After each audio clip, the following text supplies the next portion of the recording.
All right, we have a nice question जहाँ पे आपको बोला है कि अमोनिया और हाइड्रोजीन NH4 जिसको बोलते हैं, उसको आपने एक सील्ड कंटेनर में 300 केल्विन में डाल के जब 1000 केल्विन पे हीट किया तो फाइनल प्रेशर कुछ मिला। और आपको बता रखा है कि 300 केल्विन पे कुछ प्रेशर था। और आपसे पूछा है कि बताओ इनिशियल मिक्सचर में ना मोल परसेंटेज क्या था अमोनिया का। ठीक है, इंटरेस्टिंग क्वेश्चन। इसको step by step break down करते हैं क्योंकि कहीं ना कहीं ये क्वेश्चन एक बेसिक फाउंडेशन की तरह है जो कि आप आगे जाके करते हैं। सबसे पहला पार्ट ये कि जब भी आपसे कोई बोल रहा है ना कि यहाँ पे सील्ड कंटेनर बोल रहा है या फिर कुछ भी ऐसे शब्द यूज कर रहा है, हम जनरली कंटेनर्स को मान के चलते हैं रिजिड। ठीक है, बोलोगे सर इसका क्या यूज है? वेल, इसका यूज है, रिजिड से मतलब है यहाँ पे वॉल्यूम कांस्टेंट है कंटेनर की। ठीक है, हम बोलोगे सर इससे क्या फर्क पड़ता है, समझाता हूँ। मान लो आपके पास अमोनिया था जिसके आपके पास 2 मोल्स थे और उस समय पे प्रेशर था 5 एटमॉस्फेयर। ठीक है, अब जब आप इसको हीट करोगे, मान लो बनता N2 और बनता H2। ठीक है, अगर आपके पास 2 मोल्स थे अमोनिया के, तो फाइनली जब आप हीट करोगे और डिकम्पोज हो जाएगा ये, तो कितने घटेंगे? 2 मोल्स ही घटेंगे, है ना। तो यहाँ कितने बनेंगे? यहाँ बनेगा 1 मोल N2 का, और H2 कितना बनेगा? 3 मोल। ठीक है, तो इनिशियल गैसियस मोल्स कितने थे? 2, उसके करस्पॉन्डिंग प्रेशर था 5। फाइनल गैसियस मोल्स कितने? 4 मोल, उसके करस्पॉन्डिंग प्रेशर कितना हो जाएगा? यही तो बात है, हमको जो समझ नहीं है। प्रेशर क्या होता है? वो होता है गैसियस मोल्स इंटू RT/V। और अगर आपने वॉल्यूम फिक्स कर दी ना, तो प्रेशर सीधा गैसियस मोल्स के प्रोपोर्शनल हो जाएगा ना। इसका मतलब क्या है कि पहले 2 मोल थे, अब 4 मोल है। पहले प्रेशर अगर 5 था, अब कितना प्रेशर हो जाएगा? डबल, 10 एटमॉस्फेयर हो जाएगा ना। तो क्या तुम पार्शियल प्रेशर ऑफ N2 बता सकते हो? बिल्कुल बता सकते हो। देखो, 2 मोल के करस्पॉन्डिंग प्रेशर था कितना? 5, मतलब 1 मोल के करस्पॉन्डिंग कितना होगा? इसका आधा, 5/2 18। इसके करस्पॉन्डिंग कितना हो जाएगा? एकदम सही सोच रहे हो। 1 मोल के करस्पॉन्डिंग 5/2, 3 के करस्पॉन्डिंग कितना होगा? 15/2। ठीक है, दोनों को ऐड भी करो by the way. Total pressure क्या हो जाता है? वो होता है partial pressure of N2 plus partial pressure of H2 plus partial pressure of ammonia. अभी मैंने मान लिया अमोनिया जीरो रिएक्ट हो चुका है पूरा, तो जीरो हो जाता। कितना हो जाता? 15/2 प्लस 5/2 कितना आ जाता? 4 आ जाता। सॉरी, 20/2 कितना आ जाता? 10 एटमॉस्फेयर। और देखो हमने यहाँ पे भी 10 एटमॉस्फेयर निकाला था।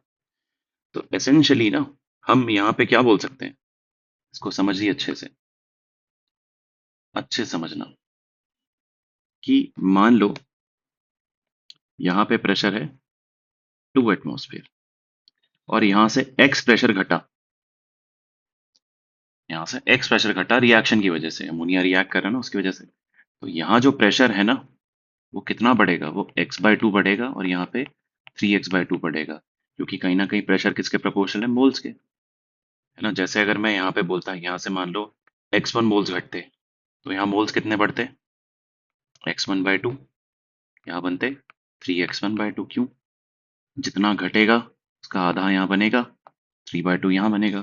तो वैसे ही मैं सीधा प्रेशर पर रिलेशन स्टैब्लिश कर सकता हूँ ना, कि अगर प्रेशर x घटा यहाँ से, तो यहाँ कितना बढ़ेगा? x/2। यहाँ कितना बढ़ेगा? 3x/2। हाँ, ऑब्वियसली यहाँ पे x की मैक्सिमम वैल्यू क्या हो सकती है? 2 हो सकती है। तो अगर पूरा का पूरा ही अमोनिया समाप्त हो गया, तो यहाँ कितना बन जाएगा?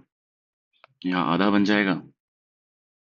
यहाँ कितना बन जाएगा? 3/2, है ना। तो फाइनली टोटल प्रेशर कितना आ जाएगा? आधा प्लस 3/2, 2 एटमॉस्फेयर। यानी कुछ तो गड़बड़ कर दिया अपन ने।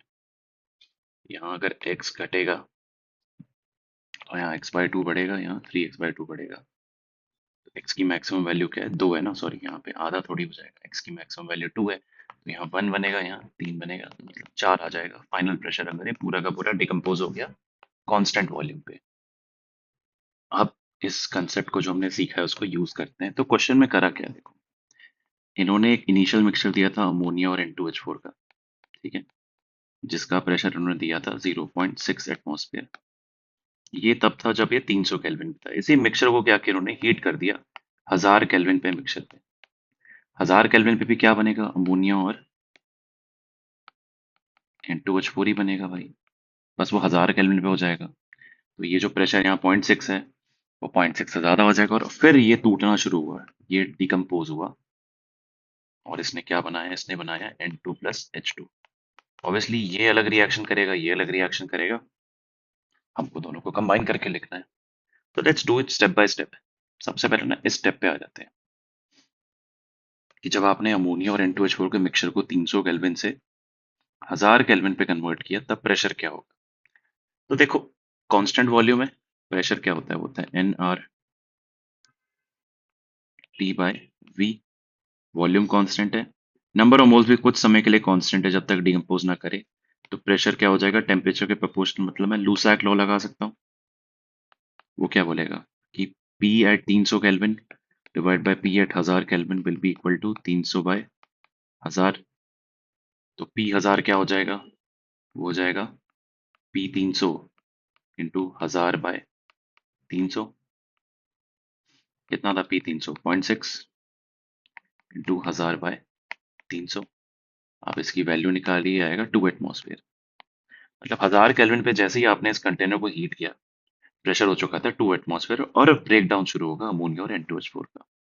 ठीक है, तो एक काम करते हैं, इस अमोनिया और N2H4 के मिक्सचर में ना एक काम कर लेते हैं। मान लेते हैं कि P1 प्रेशर इसका था, P2 इसका था पार्शियल प्रेशर।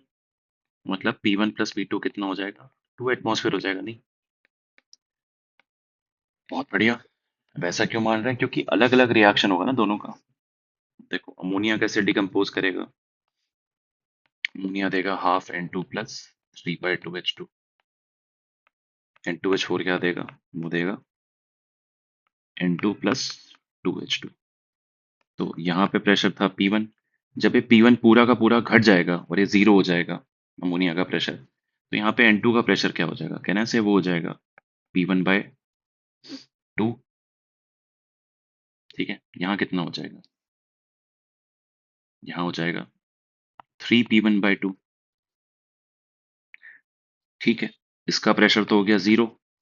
अब यहाँ पे इस रिएक्शन टोटल प्रेशर कितना निकलेगा, वो निकलेगा P of N2 plus P of H2। कितना निकलेगा टोटल प्रेशर, वो निकलेगा दोनों का पार्शियल प्रेशर जोड़ दो, कितना हो जाएगा P1/2 प्लस 3P1/2। 2P1 हो जाएगा यहाँ से। अब दूसरे भाई पे आते हैं, यहाँ प्रेशर था P2। जब यहाँ से पूरा का पूरा P2 घट जाएगा और ये जीरो हो जाएगा, तो यहाँ कितना बनेगा, P2 बनेगा। 1:1 का रेशियो है। यहाँ कितना बनेगा, 2P2 बनेगा। मतलब यहाँ पे अगर मैं पार्शियल प्रेशर ऑफ N2 और पार्शियल प्रेशर ऑफ H2 की बात करूँ, वो कितना निकलेगा, वो P2 प्लस 2P2 कितना निकलेगा, 3P2। अब यहाँ से 2P1 आ रहा है, यहाँ से 3P2 आ रहा है, मतलब टोटल प्रेशर क्या हो जाएगा, दोनों को ऐड कर दूंगा ना मैं जो बने हैं, तो कितना हो जाएगा 2P1 प्लस 3P2, जिसकी बाय द वे आपको वैल्यू दे रखी है 4.8 एटमॉस्फेयर।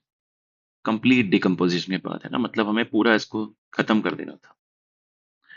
तो कितना हो जाएगा ये हो जाएगा 4.8 एटमॉस्फेयर। आपके पास दो इक्वेशन है, P1 प्लस P2 की वैल्यू आपको पता है 2 एटमॉस्फेयर, 2P1 प्लस 3P2 की वैल्यू आपको पता है कितना, 4.8 एटमॉस्फेयर। इसका मतलब P1 हो जाएगा 1.2 एटमॉस्फेयर, P2 हो जाएगा 0.8 एटमॉस्फेयर। ये लीनियर इक्वेशन टू वेरिएबल्स मैंने सॉल्व कर लिया। अब क्वेश्चन में आपसे ये तो नहीं पूछा था ना, आपसे पूछा था क्वेश्चन में कि मोल परसेंट क्या था अमोनिया का। ठीक है, मोल परसेंट पूछा है, मतलब बेसिकली मोल फ्रैक्शन के बारे में आपसे पूछ रहे हैं ना, मोल परसेंट पूछा है। तो मोल परसेंट क्या हो जाएगा, वो हो जाएगा mole fraction of ammonia into 100। ठीक है, बहुत बढ़िया। इसको कैसे निकालें, तो मुझे ये भी पता है कि total pressure into mole fraction of ammonia, यही तो होता है पार्शियल प्रेशर ऑफ अमोनिया। अच्छा ध्यान दो, ये जो हमने प्रेशर निकाले ना 1.2 और 0.8, ये निकाले हमने 1000 केल्विन के। अब इसको 300 केल्विन पे लेके जाने की हमको जरूरत नहीं है। ठीक है, यहीं से जो आएगा आंसर वही आंसर होगा, क्योंकि देखो जब तक आप डिकम्पोजिशन नहीं कर रहे हो तब पार्शियल प्रेशर चेंज होंगे ही नहीं, है ना। बहुत बढ़िया, टोटल प्रेशर 1000 केल्विन पे कितना था? वो था 2 एटमॉस्फेयर। उस प्रेशर पे अमोनिया का मोल फ्रैक्शन कितना था? नहीं पता। बट पार्शियल प्रेशर का था कितना? 1.2 एटमॉस्फेयर। तो मोल फ्रैक्शन ऑफ अमोनिया कितना आ जाता? 1.2/2। कितना हो जाता है ये हो जाता है 12/20। राइट। अच्छा, आप इसको ऐसे भी समझ सकते हो ऊपर वाले पार्ट को कि क्यों 300 केल्विन और 1000 केल्विन पे मोल फ्रैक्शन सेम रहेंगे।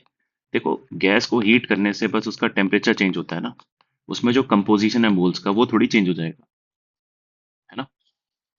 तो आपको मोल फ्रैक्शन ऑफ अमोनिया पता है, उसका परसेंटेज क्या हो जाएगा? इंटू 100 कर दूंगा तो 12/20 इंटू 100 कितना हो जाएगा ये? देखते हैं कितना हो गया। 60 प्लस 60% क्या है आपके पास? अमोनिया है। ऑब्वियसली 40% क्या हो जाएगा उसमें? N2H4 हो जाएगा। तो अब आपसे क्वेश्चन में क्या पूछा है? अगर x है मोल परसेंट तो x/10 की वैल्यू पूछिए। बहुत बढ़िया। तो x/10 कितना हो जाएगा? 60/10 कितना हो जाएगा? 6। तो आपका फाइनल आंसर क्या होगा? 6। मतलब x का आंसर क्या है? x/10 का आंसर क्या है? इसका आंसर है 6। शानदार क्वेश्चन था। थोड़े टाइम बाद आप कह सकते हो कि आपके लिए इजी हो जाएगा क्वेश्चन, क्योंकि ऐसे क्वेश्चन आप इक्विलिब्रियम नाम का एक चैप्टर होता है उसमें कर ही रहेंगे लगातार। हाँ, गैसियस स्टेट के लिए कह सकते हैं कि क्वेश्चन ठीक ठाक है, बढ़िया सवाल है। That's it.